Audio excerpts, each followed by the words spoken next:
मारो है कब पट मारो है,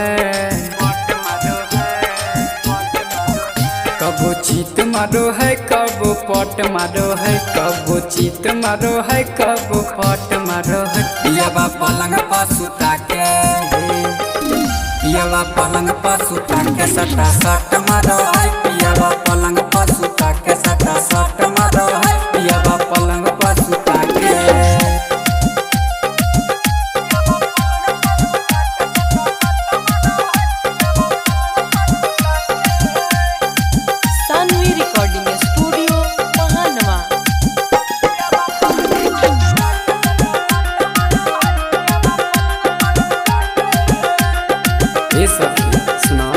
तन को न पियावा करे है सवार है, संजही से पलंग हिलावे रात भर है।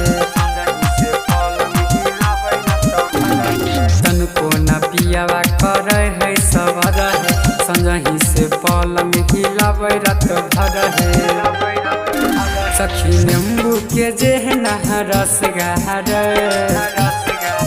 सखी नींबू के जेहना रस गहरे, सखी नींबू के जेहना रस गहरे। पियावा पलंग पर सुता के, पियावा पलंग पर सुता के सटा सट मारो है, पियावा पलंग पर सुता के सटा सट मारो है, पियावा पलंग पर सुता के।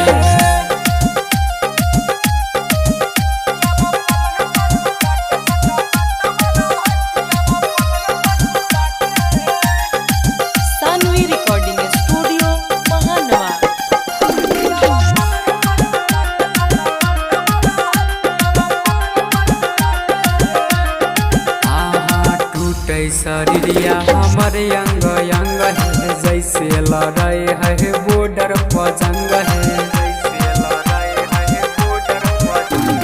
टूटे शरीरिया हमर अंग अंग है, जैसे लड़ाई है बॉर्डर पर जंग है। सखी बचन शंकर नहीं धारे,